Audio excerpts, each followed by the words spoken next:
dakilang propeta, sugo ng Diyos sa bayan niya. Alleluia.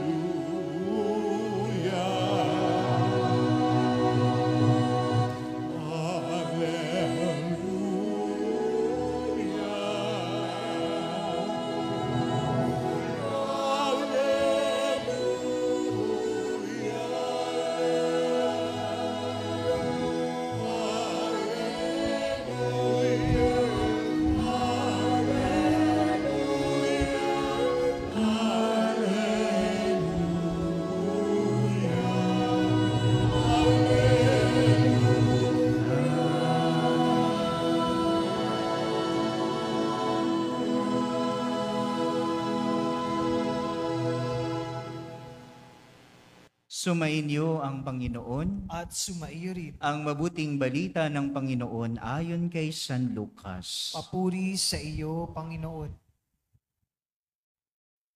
Noong panahong iyon, nagpunta si Jesus sa Capernaum.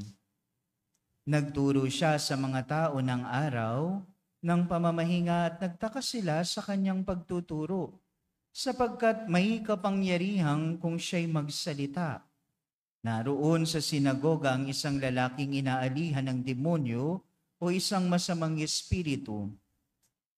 Sumigaw siya ng malakas, "Ano ang pakialam mo sa amin, Jesus na taga Nazaret? Naparito ka ba upang puksain kami? Alam ko kung sino ka. Ikaw ang banal ng Diyos." Subalit pinagwikaan siya ni Jesus, "Tumahimik ka, lumayas ka sa taong iyan." At sa harapan ng lahat, ang tao'y inilugmok ng demonyo at iniwan ng hindi man lamang sinaktan. Nang gilalas silang lahat at nagsabi sa isa't isa, "Anong uri ng pangungusap ito? Makapangyarihan at mabisa." Pinalalayas niya ang masasamang espiritu at sumusunod naman sila. At kumalat ang balitang tungkol kay Jesus sa buong lupaing iyon. Ang mabuting balita ng Panginoon. Pinupuri ka namin, Panginoong Hesukristo. Magsiyo po lahat at makinig sa homilya. Isang magandang gabi po sa inyong lahat. Siyempre, ngitian ng mga katabi at pakisabi, maganda ka pa sa gabi. Ito'y isang katotohanan, mga minamahal kong kapatid, kasi kahit anong itsura pa ng katabi mo, panghawakan mo, nilikha siyang kamangha-mangha. Amen? At ito rin ang katotohanan, bakit tayo natitipon sa harapan ng Diyos? Bakit ba kailangan nating gawin ang mga misang ito? Bakit sa pamimintuho natin sa mga santo at banal ng ating simbahan, bakit ginagawa ito sa loob ng ating nobenaryo, ngunit sa pinakabuod, pinakapuso, may misa? Ito'y sa katotohanan, sa pinakakaibutura naman ng bawat pagdiriwang, kahit sa pagdinig natin ng pangalan, Eucharistia, ito ay pasasalamat. Kaya nga ano ba ang saysay ng pagparito ninyo? Bakit inaaraw-araw ang pagsisimba o ang ating pamimintuho sa pintakasin nating ikalawang patron? Ano ang saysay? Sapagkat anuman ang inyong dahilan, nawa matagpuan ninyo ang katotohanan, tayo'y naririto dahil tayo'y nagpapasalamat.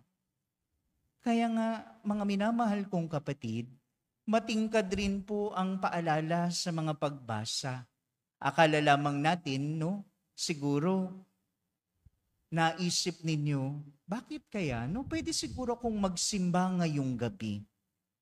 Pero aminin nyo man o hindi, sa mismong pag-upo nyo lang dito sa loob ng simbahan, pinaninindigan nyo na kung sino kayo at kung kanino kayo. Tandaan niyo po ito ha. Sa pagparito ninyo sa tahanan ng Diyos, ito rin ay pagpapakilala kung sino ka at kung kanino ka. Kaya nga po, narinig ninyo sa unang pagbasa, pinapaalalahanan ni San Pablo ang mga taga-Tesalonika, mga minamahal kong kapatid, kayo'y dapat panig sa araw at sa liwanag.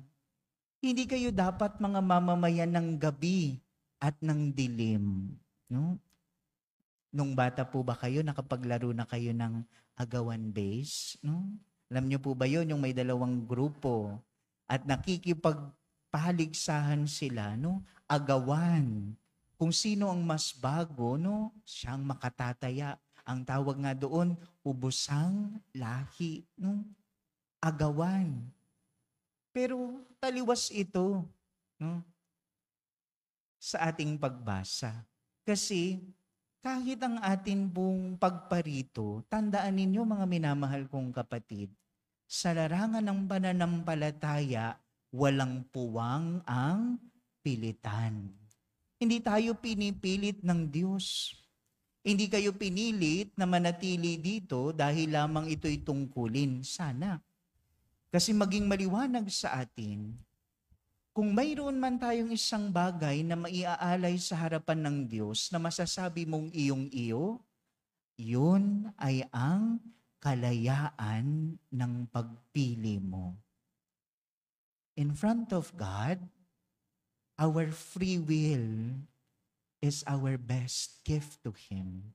Kasi ang pagmamahal na napipilitan, ito'y mauuwi sa sumbatan at sakitan. Kaya nga po sinasabi sa atin ang paalala ni Pablo, kayo'y mamamayan ng liwanag at langit sapagkat ito dapat ay pagpiling malaya rin. At papapansin din po natin, no? Hindi lang daw po sapat na sinasabi mong mamamayan ka ng langit. Tandaan po ninyo, pagdating sa larangan ng pananampalataya, hindi yan natatapos sa katotohanan lang na may Diyos kang pinaniniwalaan or sinasabi mong naniniwala ka sa Diyos. Hindi natatapos roon. Puntahan natin ang Ebanghelyo. Anong sabi roon? Nang masilayan ng lalaking inaalihan ng demonyo si Jesus, anong unang tanong niya?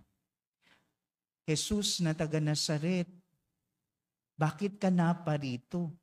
Kilala kita. Ikaw ang banal ng Diyos. Kaya nga, kahit ang demonyo, kilala naman niya kung sino si Jesus. Ngunit, sa kalayaan din ng pagpili niya, tahasan niyang itinatanggi kung sino si Jesus. No? Kaya ganyan rin tayo mga minamahal kong kapatid. Hindi sapat na sabihin nating nagsisimba at naniniwala lang tayo sa Diyos. Kasi ang katotohanan ng pananalig natin, hindi nakasalalay sa kung gaano natin nauunawaan ang ating pinananaligan, kung hindi sa katotohanan ng kung sino siya. Sana na alam natin, no? Kapag nagdarasal tayo, hindi naman natin binabago ang isip ng Diyos. Sa loob ng pananalangin, inilalapat lamang natin ang kalooban natin sa mas malawak na kalooban ng Diyos. Kaya nga, hindi po nakikipaglokohan ng Diyos. Ang sabi nga po, paano ba natin mapapaigting kung ang kaya lamang nating sambitin? Yes, naniniwala po kami. Pero paano natin ito mapalalalim? Sabi ni San Pablo sa mga taga-Tesalonika, maging handa kayo. At ang kahandaan, mga minamahal kong kapatid, hindi yung natulog ka lang at paggising mo, ready ka na. Hindi. Sa mga bagay na tayo'y nagiging handa, ito'y patungkol rin sa mga bagay na ating kinasasanayan at inaaraw-araw na pinagpipilian. Kaya nga walang masamang taong ipinanganak ng masama. Sapagkat sa araw-araw na pagpili, tayo ang mismong kumikiling sa kung sino at kanino tayo naninindigan. Kaya nga sinabi rin sa Ebanghelyo, no? Alam rin ni Jesus, demonyo siya. Marami rin po tayong masasamang espiritu sa buhay. Pero alam niyo po, sa harapan ng Diyos, sa tunay na nananalig, alam rin ni Jesus, sa ingay ng magulong mundo, sa harapan ng Diyos, tatahimik ang kalooban mo. Kaya nga sabi ni Jesus, tumahimik ka. Huwag mong lituhin ng mga tao. At sa dulo rin ng unang pagbasa, pinaalala ulit ni San Pablo, hindi tayo niloloko ng Diyos. Dahil kung sa Ebanghelyo tinanong si Jesus, anong pakay mo? Narito ka ba upang sugpuin kami at lipulin? Ano ang sagot ni San Pablo sa unang pagbasa?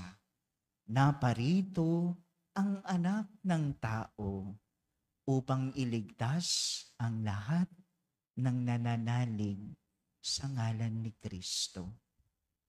Hindi po naparito si Jesus para tayo ay parusahan. Ngunit sa araw-araw nating pamumuhay, ito lamang ay pag-alok.